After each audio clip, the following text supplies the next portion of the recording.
Previously on PhillyCheese Gaming, 4 brave heroes accept a quest for Acquisitions Incorporated to steal a valuable bar of pure adamantium being carried aboard a magical train.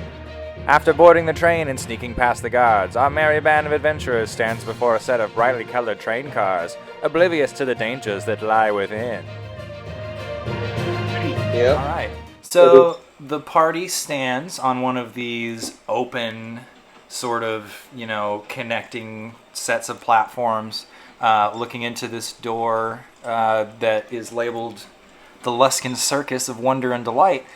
You can see there are more crates inside, and you also think you see movement happening in there, but it's kind of hard to tell just because there's so much stuff and it's not super well lit. Right now you're actually passing alongside a mountain and it's sort of casting a shadow into the car. How would we like to proceed? What happened with the dwarfs? Yeah, so you were gonna, Torin, you were looking at Unseen Servant, which you got. Okay, I need to mark that spell as being used. Okay, spells. Okay, so I am gonna send him ahead with the instruction to come back and be on the lookout. Tell me if he sees anything that doesn't look quite right, and let me know how many people are in these other cars. Okay. So describe to me what's your spell casting like? Like, is it simple? Is it extravagant? So I have one spell book that I keep with me. It's, in relation to other books, it's basically like the last Harry Potter book. I mean, it is Deathly Hallows thick. Like, it's darn thick. And it is completely white, clearly magically so, because it is so old. Raven Frost is the name of the magic school I went to, and so it has our emblem of our white raven on the front, embossed. Is that the right word? In gold. And so at this point in my magical career, I don't need to open the book anymore. I just need to be holding it at some point. And as I close my eyes and mutter the spell to myself, a sort of like cloudy, again white looking, because we're the school of Raven Frost, sort of emanates from the book and then travels, so to speak, as though it's plopping my familiar down. And I can see him, but you guys can't see him. So you think I didn't do anything. Did it not work? And then talking to herself again. So then, Torin, you see your servant go and open the door, but the rest of you, the door in front of you, just sort of, the lever just goes down, the door swings open quietly and shut behind it. You can see some crates in there, sort of blocking any further view. And then after a couple of seconds, the door opens and closes again, and Torin, your servant, is standing in front of you and says, 4 figures standing by the back of the car. Oh, okay. This is the first car, right? So we haven't got in there. Yeah, this is the first of the 2 circus cars. Go stand back out there, and if they start coming this way, return to me. Okay, he'll do that. Yeah. So the door opens and then closes again, and he sort of makes his way out of sight around the crates. What was that, Joe? And you said for him to come back if they start coming towards you, right? Yes. Okay. I can mentally communicate with him, but he can't communicate with me. I'm naming him him. Interesting. Okay, cool. No, Brock, what I was saying was I hope those are not circus clowns. I got you. Oh my gosh. Can I go use my stealth to go in the room and without them seeing me and kind of try to see who they are? Absolutely. You basically open the door just enough to where you can slink in and start to use the crates as cover to make your way back. Go ahead and make me a stealth check, please. Your stealth.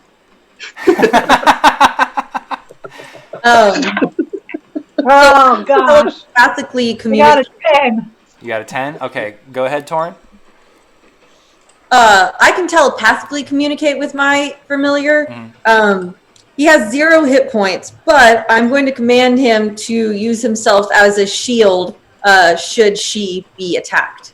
Okay, interesting. He'll instantly die, but he'll absorb it. If that comes up and I don't remember, remind me. Okay. If Or I'll roll I don't know. I'm not saying. Who can say what'll happen? This is all really happening somewhere. I'm just telling you. I'm just describing it. You know. Okay, cool. So Mira, you got a 10. Mm-hmm. Okay. Hey, Philip, I have a +4 in stealth. Could I go with her? Yeah, and if you roll want. Sure thing. Yeah. All right, I'm gonna follow her in. Try it. So I have to roll? Yes. Roll your d20 and add that stealth bonus. I have a 10 + 4. Okay, 14. So you are actually somehow in your armor and whatnot, you managed to be even quieter than Mira. Yes. Both of you are making your way in, and you can kind of see that the door at the end of the room is hanging open a little bit, as though someone had just passed through it. But also in front of that, you see 4 figures standing. It's kind of shadowy. It's kind of dark in here. There's only like one main window, so the lighting's not great, so it's hard to make them out. But they are standing very incredibly still. You're not seeing any movement at all. They're sort of hunched and their heads are hung forward, and it looks like they have big poofy hair. But beyond that, their features are a little bit hard to make out. Mira, you sort of try to creep a little bit further forward to take a better look, and you dislodge. You just ever so slightly bump into a crate, which then falls onto the ground and makes a very loud sound. The 4 heads suddenly snap up, and you can see a greenish light start to emanate from them. And from that glowing light, you can tell that their hair is multicolored. And they start to say, "Intruders detected, engaging security mode," and they start walking towards you. Now, I would like everyone to roll for initiative, because we are about to get into a little bit of combat. So you're going to roll a d20 and add your initiative bonus, and then give me that number, and I'll track them here. I have 8 + 1, so 9. Okay. That's horrible. It's not great. I rolled a 2 and I have a -1. Yeah. Okay, I'll go back. Mira, what'd you get? I got a 21. Okay, so at least nice. you're going to probably be quick to react to your mistake, so that's good. And Joe, what did you get? I got a 9. That poofy hair is freaking me out. You got a 9, so you tied with Brocken. And we're about to get into combat, so the way that works, too, just so everybody knows, and I'm totally here for refreshers and questions, but everybody has a movement, an action, and then if you have an ability that lets you, you can do what's called a bonus action. But those are sort of the 3 things that everybody gets every single turn. You don't have to use them in that order. You can act and then move. You can do part of your move and then act and then do the other part of your move. It's pretty flexible about that. But generally speaking, tell me what you want to try and do, and I'll tell you what the rules are as far as whether you can or not, or what it takes. So the way it's going to go is we're going to go Mira. We're going to go the circus clown automatons. Spoiler alert. Brocken, Joe, and then Torin. So that's kind of the order of combat here. So Mira, you are going to get to go first. So what you can see is these 4 figures are straightening up. At this point, they're about 60 feet away from you still. But you can see from the glowing in their eyes, they do appear to be artificial clowns of some sort. Like they have a metal frame and then wooden bodies. And when they said security mode engaging, the mouths just like opened and hung open, and then said this phrase and then closed again. They're very much in Uncanny Valley territory, with big red noses and wooden carved faces. But you can tell that you're pretty sure they're about to head directly your way. What would you like to do?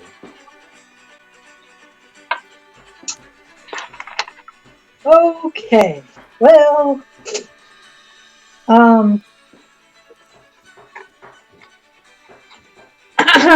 let's see. So the alchemist fire. Nice. Well, when you throw it, it like explodes, right? That's the idea. Mm-hmm. And it deals ongoing so I'm fire trying to damage remember. as far as I'm aware. Yeah. Make a ranged Since they're made of attack. wood. Okay, well, I'll move a little closer. Okay. If I can move a little closer first to try to throw the alchemist fire at one of them. Okay. And then I'm going to hide after that as my bonus action. Sure thing. I'll say you can get close enough to throw it in normal range, and then try to take cover behind some crates. Sure thing. Okay, so for the throw, make me it's going to be a ranged attack, but since it's an improvised weapon, so it's just going to be a d20 plus your dexterity. You don't get to use your proficiency on this one. Okay. You're not trained in alchemist fire. D20 plus dexterity, is that right? Yes. Okay, so that's 15. 15, that is exactly what you need. You strike the closest one of them to you, and he immediately goes up in flames as the wooden body starts to ignite, and the hair just goes up like a torch. Like, there must be some flammable dye in that thing, but it goes. And from that illuminating light, you can clearly see the other three, and these are definitely like robotic circus clowns. You can even actually see one of the crates near the back, a very large crate that's open, that says circus clown automatons. And then you said you wanted to try and hide behind the crates. Mm-hmm. Is that like a bonus action thing, or is that... It's a bonus action. It does say you can do that? Okay, cool. Make me a stealth check then in the confusion. 22. Very Oh, good. nice. So this all happens so fast. You knock this crate over. It makes a sound. They look up. They say their thing, and you just immediately like almost do like a Max Payne dive to the side in slow motion and let loose this bottle of alchemist fire, which ignites this one guy. He's gonna go ahead and roll me 1d4 for the damage that he's gonna take. 1. Okay. Well, it looked good. Okay, very good. Yeah, but he's on fire, so that's a good thing. That can't be bad. And you nimbly sort of roll and take up position behind these crates, and they don't really know where you are anymore. It is their turn. The one that is on fire is going to try and extinguish himself. Okay. Kind of sounds happy. Ooh, and he rolls a 1. They're clowns. So he is very much still on fire. He's going to take another... He's going to take another point of damage and start to make his way towards you, but he's busy trying to pat the flames out. Well, it makes his way towards the direction that you were in. He doesn't know exactly where you're at. Right. Brocken, you did well on your stealth, so I'm going to say you're hidden. Are you hiding behind some crates right now? Yes. Okay. So without any clear targets, they're going to start trying to search the car to find you guys because they know something's going on and they're sort of like their patrol mode has been activated. And that was my bad that I told my familiar guy to return to me when the action started after I had already told him to human shield you.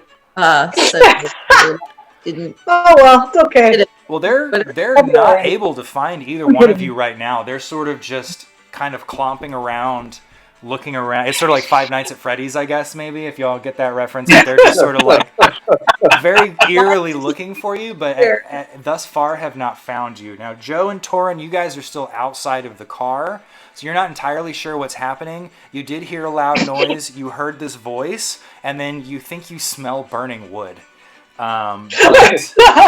Brocken, it is actually your turn. So from where you are, you can see these things are out there looking at you, but they have not, or looking for you, but they have not found you. What would you like to do? Okay. Well, Well, I assumed my servant came back to me, so he at least probably said something like, Yeah. danger. Yeah. Okay, that's fair. I mean, Go ahead, Brocken. Okay, so my character has javelins, and that the double-bladed scimitar. So I'm thinking, I don't know how this works, but would I be able to step out from my stealth and hurl the javelins at a safe distance and step back in to stealth, or once I'm out, I'm out? So since you're not a rogue, you can't hide as a bonus action. So once you're out, they're going to be able to track the trajectory of that shot and find you. But you can definitely step out and hurl a javelin if you want. Okay. Cool. So you sort of poke out and let fly. Go ahead and make me an attack roll for your javelin. So roll a d20, and there should be a plus number next to the javelin. That'll be your to hit bonus. So I had a 12 plus the 4. Or do I do it again? No, that's fine. Perfect. That is going to hit. Go ahead and now roll the damage that it indicates on there. It should have a plus number next to it too. 6, roll, plus 2, 8. Cool. Very good.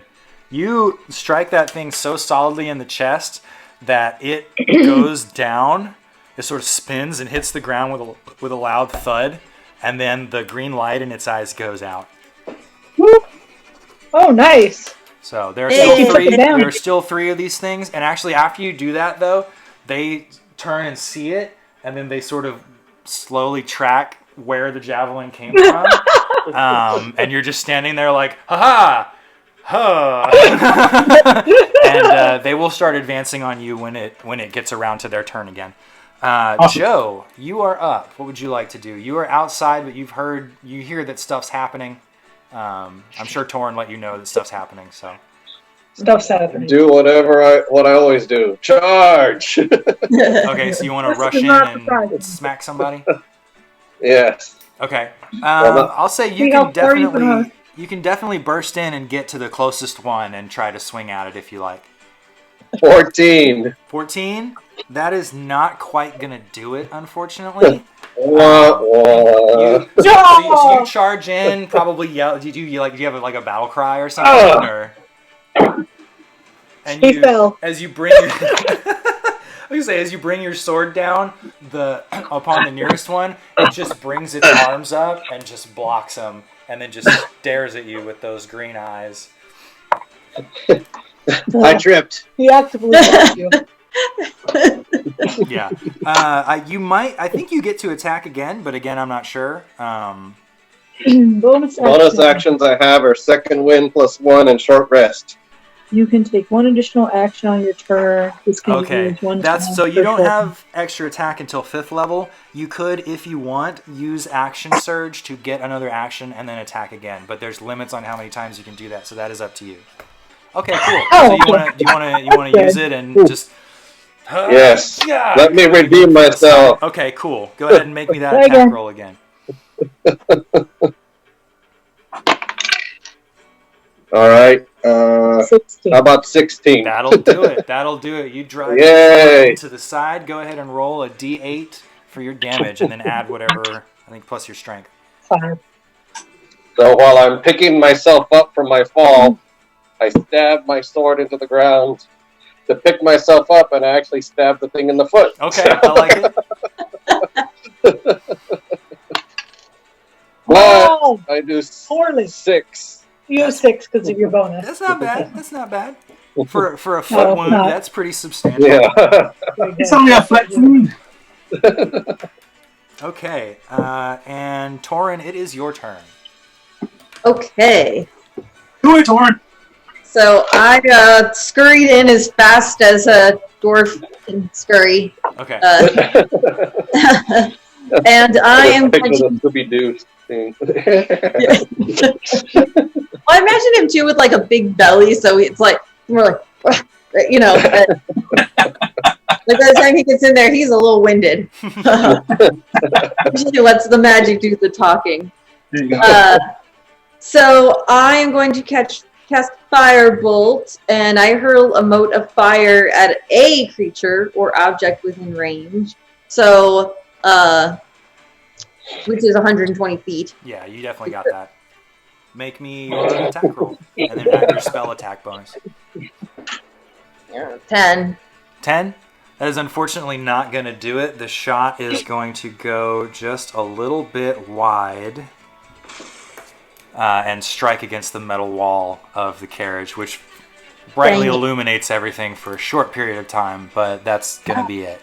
We are back up to Mira. So one of these things is totally dead. The one that you set on fire is dead. Joe has come up and stabbed one in the foot to pretty serious effect. The other two look like they're trying to decide whether they're going to go after Joe or go after Brock and the Bold when it's their turn again. But you are hidden. What would you like to do? I will sneak attack with my crossbow. Okay. So go ahead and make me your attack roll, and then we'll add your sneak attack bonus in if you hit. 21. 21, that is a solid hit. Go ahead and roll your damage, and then add in, I think it's 2d6 for sneak attack? 2d6. 11. 11? So how do you want to kill this thing? Pearson. Tell me how you kill this thing, because it's dead. Oh, okay. Well, Paint a picture with your words. I'm going to jump out of my hiding spot, and while in action, I'm going to shoot, and it's going to go straight through his head. Nice. Just in and out. Get a nice little exit wound. Very cool. So that one drops, and the light fades from its eyes. Do you want to do any kind of moving, or are you good where you're at? Do you want to I'm hide just going to again? go back into hiding Just for my do your bonus hide action. again? Okay. Mm-hmm. Go ahead and give me that stealth roll.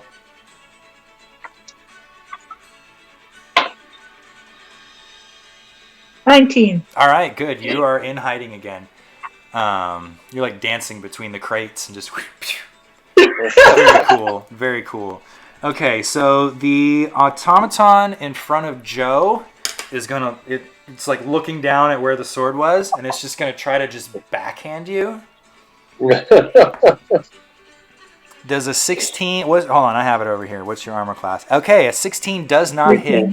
So he comes up with that backhand, and you duck back out of the way. He is going to follow. He's going to follow with a left hook, which is also going to not connect. Boys, bad weather over here.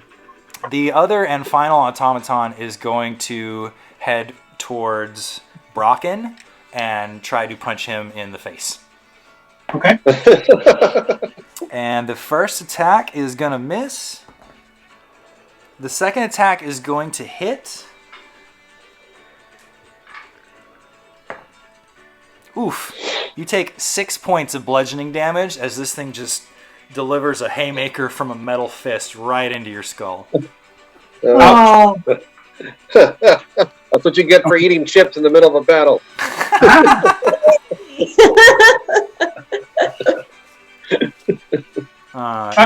But I'm not eating chips.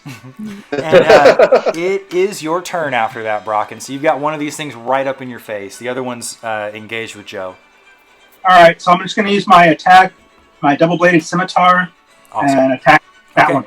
So give me that attack roll. So roll d20 and add whatever the attack bonus next to your scimitars is. 14 plus 4, so 18. Very good. That will definitely hit. So go ahead. It should say what dice to use for damage and then what to add to it. Go ahead and give me your damage. So together it was 7. Okay. And then is that with the +2? And then +2, 8, 9. Nice. 9. Very good. Very good. You rock this thing. You come across with a solid hit. Knocks it clearly off balance. It's spurting oil from some system that you've severed, but it is not quite down yet. All right. Well, on mine, I look at the bonus action. It says actions in combat, 2-weapon fighting, and under that it says spells, sanctuary. Yeah. So if you want, you could definitely cast that on yourself, and that's going to make it a lot harder for him to attack you on his next turn. But you can definitely do that if you want. Okay. Yeah, I'll go ahead and do that. Awesome. I'll say it's like a lightning type force field, if you will. Very cool, very cool. So you guys, the rest of you see this thing strides up, punches Brocken in the face, and then he immediately counterattacks with his sword, and then starts crackling with electric energy. So that's pretty awesome. Torin, it is your turn. There are 2 of these things left. They're both engaged with your friends. Okay. So I am going to move closer to where I'm. Let's see. How many feet can you move per turn? You can go 25 feet a turn. Okay, well, I'll go 25 feet forward, but I will use magic missile. Okay. I get that. Magic missile's good because it always hits. Which one do you want to hit? Do you want to hit the one fighting Joe or the one fighting Brocken? So, Cool. Yeah. so I can send 2 darts one way and one the other? You can. Yeah, you can direct them to different targets if you want. Okay. I'll do that because it can go up to 120 feet. Cool. Okay. 3. It's only 3. Pretty solid hit. Yeah, it's 1d4 plus 1, so it's another 3. Okay. And then That the third one is dead. So, oh, yay. Joe, the thing in front of you, 2 balls of what color are they? They're white. Okay. All of my spells are white, but kind of opalescent, so to speak. Very cool. They're hollow. 2 opalescent white balls whiz around either side of you from behind and smack this thing in the chest and blow it back against the wall and down onto the ground, and it is dead. Go ahead and roll me for that third Hey, one. watch it with those things. 4. Very good. Brocken, the one in front of you, suddenly flies forward into the crate next to you as this dart bolt of energy hits it right in the back of the head and takes it out. And we are out of combat, guys. All the enemies are now down. Yay! Very good. Yeah, exactly. I need to get that on my soundboard. That's probably definitely copyrighted. Yeah. Very cool. So you now stand in this. One of these things is still kind of idly burning from the alchemist fire. So there. I pull out marshmallows. Hey, knock yourself out. If you guys want to take a short rest and roast some marshmallows, that's fine with me.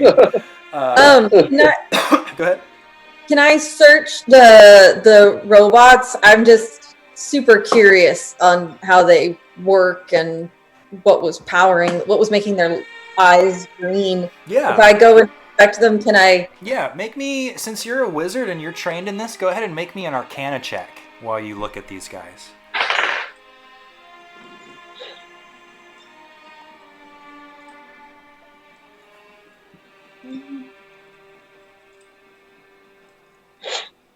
$14. 14? So you sort of turn one of them over and find a panel that opens up and reveals a what you can tell is a magical crystal of some kind. However, the light in this crystal has gone out, but you think that's what was powering them.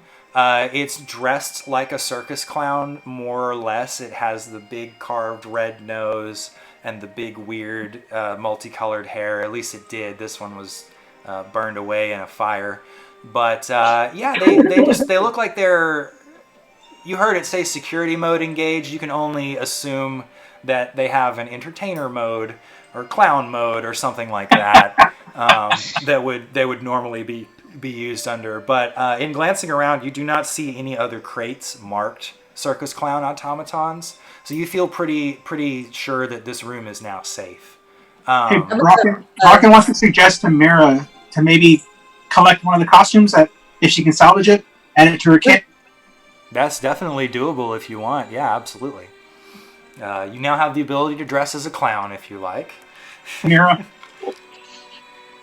I'm gonna yank out the orb out of it and hold it up to the rogue and say, I have got a ton of these at home, but I thought you might like this. You want it? It's shiny. Is it working? No, you can just usually peddle it off to a shopkeeper who thinks it looks valuable, but it honestly isn't. But you can probably get a couple gold for it.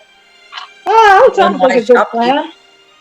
You said the magic word when you said gold. Tell me, what is this thing called again? What should I call this thing? You can just write, just put inert magical crystal, and I'll know what that means later. And you can go ahead and if you want all 4 of them, unless anybody tries to stop you, there are 4 of them available. So I know that they're worthless, but I also Yeah. know that untrained shopkeep might think they're not. Cool. And Very you guys good. can go I can ahead always and use the you guys best. can go ahead and treat this time as a short rest if you like. If you're using the digital sheets, you can hit short rest. I'm not sure how much that's gonna. Joe, that'll give you back action surge. I know for sure. But you guys kind of take a moment to sort of look around and check out your surroundings. It doesn't appear that there's anything else too valuable in this room, just at surface glance. But if you want to, you can definitely search these crates and see if you find anything else valuable. There may or may not be anything in there. This seems to be, from what you can tell, just the various general accoutrements of the Luskin Circus of Wonder and Delight. So there's a lot of like extravagant costumes and like props and things like that, but nothing that seems too practical for the adventuring life. So Mira, the only cool thing you find through searching around, it looks to be like someone's personal possessions in this one crate that you find. And you do find a chess set with a bunch of pewter carved figures. They appear to be sort of like lizard men figures representing the different chess pieces. But other than that, not really anything interesting. Just sort of like costumes and working uniforms and things like that for the like structural components for setting up circus tents and stuff like that. Okay. Would it be possible for all of us to take one of those clown costumes? Because I'm thinking there are 4 clowns. One of them burned up. One of them burned up. Well, we you can did say there was other costumes in here besides that, right? That is true. You can absolutely, there's various entertainer costumes of different kinds, but definitely multiple clown costumes. I mean, it's obvious. We have to dress like this and go to the next car. I agree.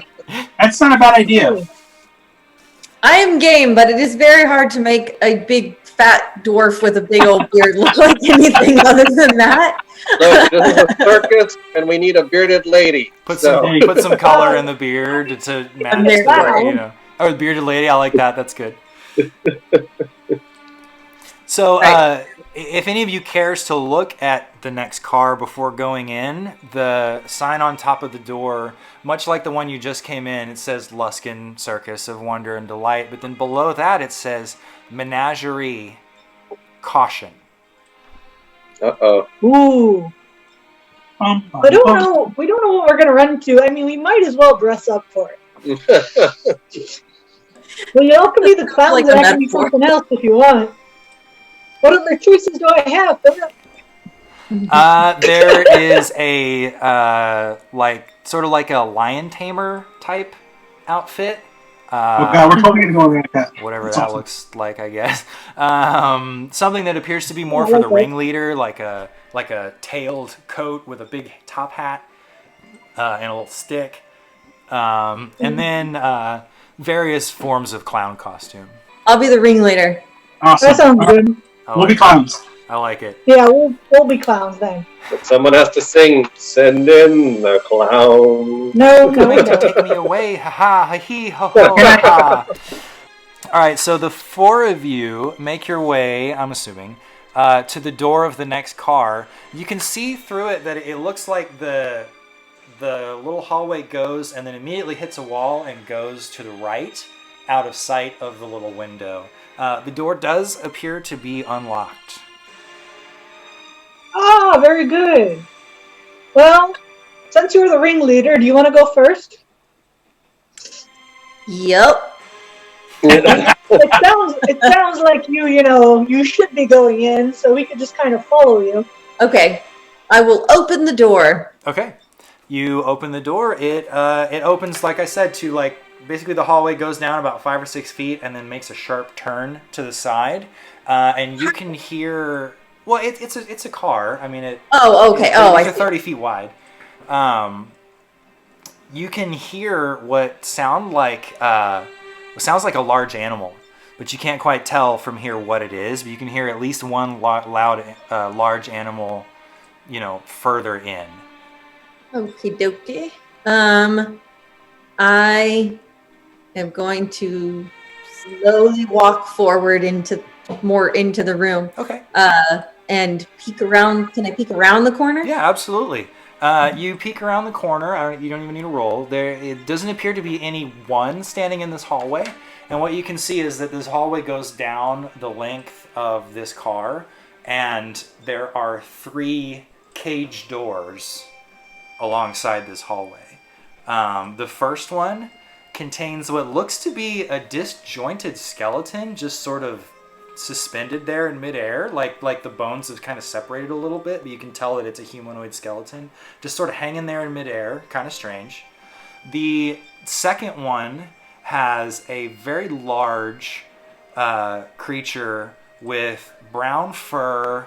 It's on all fours, sort of the size of like a grizzly bear, but its head, the fur gives way to feathers and a large beak. And you recognize that this is an owlbear that they seem to have in a cage here.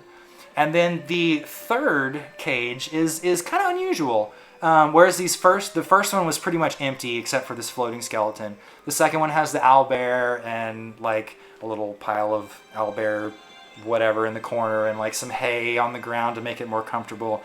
This third one is empty except for a treasure chest sitting against the back wall in the middle, and there's blood on the floor. That cage door is hanging partially open. Well, And then beyond that, the hallway does the same sort of cut back, and then you can only assume leads to the next car. I think I would like to check the third room that has the chest in it for traps. Blood. Okay. The one with the blood? Yeah, the one with the blood. That was the tip. Yeah. That would be fun. Sure thing. Go ahead and make me a perception check real quick. Just to kind of check the 19. 19? Mm-hmm. Cool. Okay. You sort of ease the door open, looking around. You don't see any kind of tripwires. You do a little sprinkle of sand on the floor. You don't find any hidden seams for a pressure plate. You feel pretty confident that there's not any traps in this room. Okay, well that's good at least. I guess I'm gonna go for that chest then. No. You know what it is, right? No. Shut up, Joe. Okay, where is everyone else? I see, and again, I'm real old, so I have suspicions, but also it's like that person saying where it's like, well, she's got to learn somehow, and we'll probably be fine. Well, I have a question. Can I cast a spell, I think? Divine Sense? Sure. It says, as an action, you can detect good and evil until the end of your next turn. So you sort of gather your senses, you sort of come presently into the moment, slow your breathing a little bit, and there's definitely the stank of evil about that room, but you can't exactly pin down what or where it is. Typically your training is to detect the presence of like a demon or a devil, and there's definitely not one of those in there, so you're not entirely sure what to make of this feeling that kind of washes over you. Okay. So, guys, heads up. Something evil. You're welcome. Yeah. Thank you. Thank you for that. If you couldn't tell already. Okay, Mira. Can I throw my short sword at the chest? Let's go ahead and roll for initiative. Just to see what order, just among you guys, just to see what order these things happen in. Because Mira, excited by the prospect of treasure, is definitely going for this thing. 10. 10, and then what'd you get, Joe? 7. 7? Okay. So you move, you make ready to fling a weapon, but it's too late. As Mira reaches forward to start to manipulate the lock on the front of this chest, the opening of it's like she goes to put a lockpick in it, and the opening suddenly expands and grows teeth and tries to latch down on her hands. Why did you decide to lockpick it? You know what? Look, flaw is. So, I need... What is it? My flaw is when I see something valuable, I can't think about anything but how to steal it. So, because you were so in character by doing that, even though it obviously seemed like a bad idea, I'm going to go ahead and say that you have inspiration right now. What that is a bankable advantage. So you can decide at any time that you want to spend that inspiration to roll with advantage. So you only get to do it once, but you have that. So this thing is going to try and bite down on you. So... Of course it is, yes. It rolls a total of a 20, which is going to hit. You're going to take 4 points of damage. And you are now stuck, basically, to this thing. You're trying to pull away, and it won't let you. So it's like the lock is one mouth on you, and then the whole chest itself opens, exposing all of these fangs and teeth. And makes ready to start munching on you further. Let's go ahead and get initiative from everybody else. I rolled a second ago. I thought you were talking to all of us. You want me to roll again? You can roll. Just tell me that or roll again, whatever. I didn't hear it, so. I got a 17, so I wanted to keep it. Okay, that's good. I got a 13 plus 2. Okay. Okay, so, Torin, you see all of this happen. What would you like to do? So this thing has clamped down on her and looks like it's about to try and do some serious harm. How do you react? It is through a cage door. The door is open. But you can also, I mean, it's like bars, so you can kind of probably shoot through the bars. I'm going to try to push through and use Shocking Grasp. Oh, so you want to close in on this thing? Yes. Okay, that's what it requires. It's a melee. Shocking Grasp is a melee thing, so. Okay. I know that, Philip. All right. So you rush, you barrel in, and just your hands become filled with electric energy, and you try to disperse this on the thing. So go ahead and make your attack roll. It's getting all the 13s today. Nice. 13? That is going to do it. So what's the damage on that and stuff? Okay, 1d8.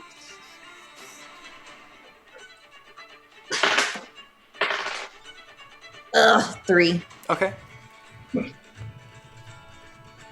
So I imagine it's sort of like a one, like, because you don't want to like touch it necessarily, but I mean, what do you like? I'm Emperor Palpatine lightning or? I have to touch it, and so I am going to just come around and not touch her, but just come around and sort of slap the side of it real quick, and then about like it's a real quick. Okay, cool. And there's like a blast of electric energy as that happens, and it takes a little bit of damage. All right. Brocken, you are up. All right, I'm gonna use another javelin Okay. so I can strike her from a distance. Sounds good. I have a clear shot, I assume. Yeah, I think Okay. so. Don't miss. All right, Roll a and I'm 1. gonna We'll talk about if he hits it at all. But so it's going to be a d20 plus whatever your javelin attack bonus is. Okay. 14. Very good. That'll hit. So your javelin sails into the room and strikes what looks like it should be a solid wooden object, but tears into it as though it's flesh, and actually even hangs down a little bit, like kind of stretchy. Go ahead and give me your Nice. damage. Oh yeah, sorry. Okay. Damage is d6 plus 2. Oh man. 2 plus 2. Okay, 4. Okay. Oh. You can see this thing starting to expand a little bit and get a little bit bigger. And it is now its turn. It's going to try to bring that big mouth down on you, Mira. If y'all have seen The Thing, this is just straight up that autopsy scene with just all the teeth. Gross. Oh, that, yeah. Ooh. Okay, it rolls a 21 total, so I'm assuming that's going to hit. Yeah. Okay, it's gonna deal you 6 points of damage as it starts to punch you. Oh, it's starting to hurt, It guys. goes chomp chomp. If anybody has healing, I'm down to 11 hit I think points. that's actually what we're missing from our party. No, I'm a healer. Yes. Oh, I forgot. Yay. Yeah, when she's done, I'll give you a stern talking to, but I'll heal you. Okay, Mira, it is your turn. You are still I will stuck, wait so you can. So the way that works, you can try to get free as an action, or you can just that all that means is that you can't move though. You can stand here and attack it while it's stuck. To Okay. you. So that's up to you. I see. Well, I'll go ahead and attack first. Okay. I'm going to use my advantage that you gave me. Okay. So, therefore, I can do my sneak attack. Okay, I'll allow that. Yeah. I'm not sure that's exactly how that's intended, but I think it says whenever you have advantage on the attack, so let's do it. Yay! All right, cool. So I'm going to do, let's see, my rapier then. Okay. 15. Okay, that will definitely hit. So the way I picture it is you're sort of like struggling to get free, and that's keeping it occupied, and then you just like with like draw and slice in one motion on this thing. Go ahead and give me your damage. Yay! All the damage. Yeah, with your sneak attack, exactly, because it did not see this coming. 12. 12. Very good. Very good. You draw a deep cut on this thing. It does still have a hold on you, though. Dang it! It's not dead yet. All right. All right, Joe, you are up. Okay, Your so since I was ready, feasted on, yeah. Since I was ready to throw this, Okay. Now that I see what's happening, can I flip it around so I can try to use that bonus if I hit the +2 for using a one-handed weapon? A one-handed weapon. Absolutely, absolutely. So you charge in, bring your sword down hard. Go ahead and give me that attack roll. +5. 12. That is just enough. So you hit. Go ahead and give me your damage. So 4 plus 5, 9. and then do I get the +2? Yes. 11. Okay. Nice. 11 piercing. Solid. So you strike right past her ear, so Yeah. she can hear it. So you bury your sword deep in this thing, and it lets out this. It sounds like a combination of a dog howl, a human scream, and like a dolphin chitter, sort of all combine and come out of this thing at once. It is not dead, but it is definitely gushing this nasty black blood from the wound. And we are back up. Torin, it is your turn. Well. He's almost dead, so let's try the electric shock again. Okay. Shocking grass. Go, Sorry. Pikachu.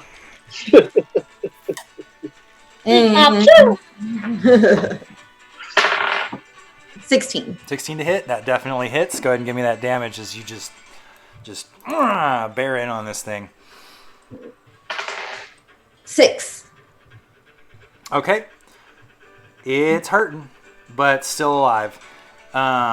It sort of starts to twitch and shake a little bit, but it's still got Mira in one heck of a grip. Brocken, you are up. All right, I'm gonna try my glaive this time. Okay. 18 plus.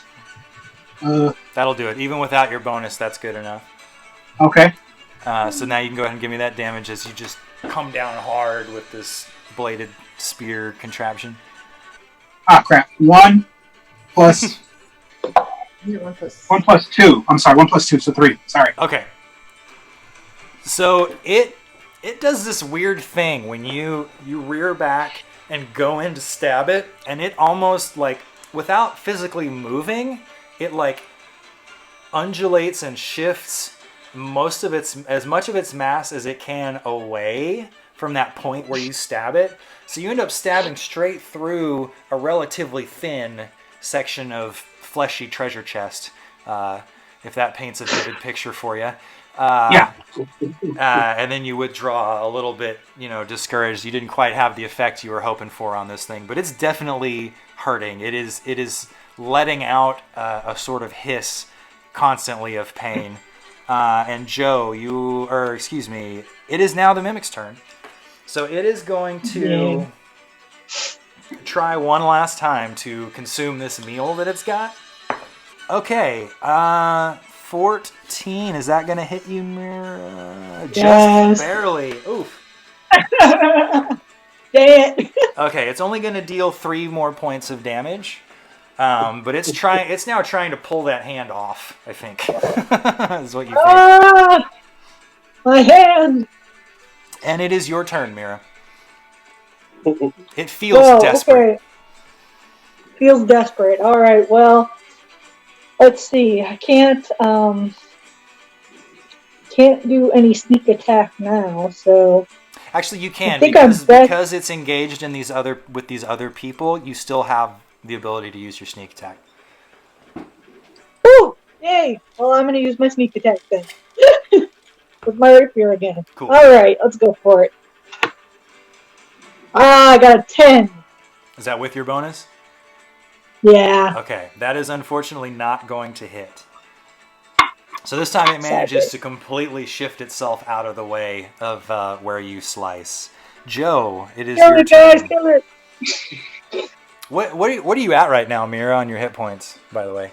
8. 8? Okay, so Mira's looking a little worse for the wear here. You going in for another swing, right? Joe? Yes. Another stabby stab. Okay. Yeah. Ooh. So 21. Yes, that will definitely hit. So 11 again. All right. How do you want to kill this thing? I want my sword to stab it once again and just grind back and forth until it stops moving. Okay. So you sort of do that. You come down hard and it lets out that awful cry one last time, and you start wrenching the blade back and forth, and you can see as it stretches open, it's no longer flexing back shut behind it, and you just open up a big hole in this thing, and a bunch of black blood spurts out the top, and then it... Right in her face. Yeah, probably. And then it disintegrates down into this puddle of nasty gray ooze and sort of spreads out across the floor, leaving behind the skeleton of a humanoid figure in a leather hood that you recognize, Mira, especially since this really stuck out to you. But it looks like this was the guy who snuck away from the cart earlier. It seems that you have followed him here to his ultimate destination. Well, he's fine. Roy, heal him. The owlbear in the cage next door starts to snarl, smelling the blood, but doesn't seem to be trying to break out or anything like that. So, I want to see if there's anything on the skeleton. Sure. He was carrying 2 daggers and a short sword. I would like to take them, because that's who I am. And you also, in a pouch on what would have been his belt, you assume, you find a pouch containing a small note that says, "We've traced the bar to the Zentarum. We believe they're taking it by train. Bring it back to us for a reward." And it just says the 6 underneath. Ooh, okay. Well, somebody else is after this thing. At this point, can I heal, or are we going in order still? No, we're out of combat order. We're all in free action again. All right, I'm gonna try and attempt to that lay hands thing. Okay. I think I'll just go ahead and power you back up, just in case. I'll just that way we have just the whole way. Yeah. So how many? 14. Okay. 13. 13. Good God. Mm-hmm. All right. The next train car door does appear to be locked when you get to it. Can I, before we go, because I'm so difficult, before we go to the next one. The animal that was in the cage next door, Mhm. can I try to use my animal handling to see if it likes me? It will be my friend. Sure, you can try. All our bears to be our friends. Okay. 21. 21. I mean, that's a pretty good roll. It doesn't bite your hand off when you reach through to give it some scritches, and it does kind of accept these scritches. But you don't think that if you opened this door, it would just be your friend and follow you. You still think opening the door might be a bad idea. It's probably a bad idea. Yeah. Yes. I've learned my lesson. Okay. I'm ready to go to the next car. Torin, you happen to glance into that first cage, and you see that the bones of this skeleton have drifted even further apart from each other, but are still just kind of hanging there in the air. It's very strange. Huh. Yeah. That seems like a skeleton better left alone. Mayhaps. For a reason. You say that I really, really wanted to take a piece of balled up parchment and just throw it at it. You can do whatever you want. Sure, if you want to try it. Is there anything on the floor that I could pick up and just toss in there? Like any loose, I guess it wouldn't be stones. No. No, yeah, I'll just tear off a sheet of my parchment and ball it up and try to just pitch it in there and see just what pitch happens. it in there towards the floating skeleton thing. Okay.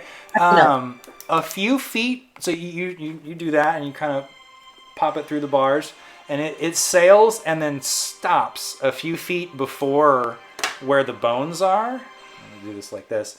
And then sort of slowly drifts in and down, and you see this weird undulation happen around it and spread. And now, because of the movement, you can tell that there is a transparent gelatinous cube sitting in this cage.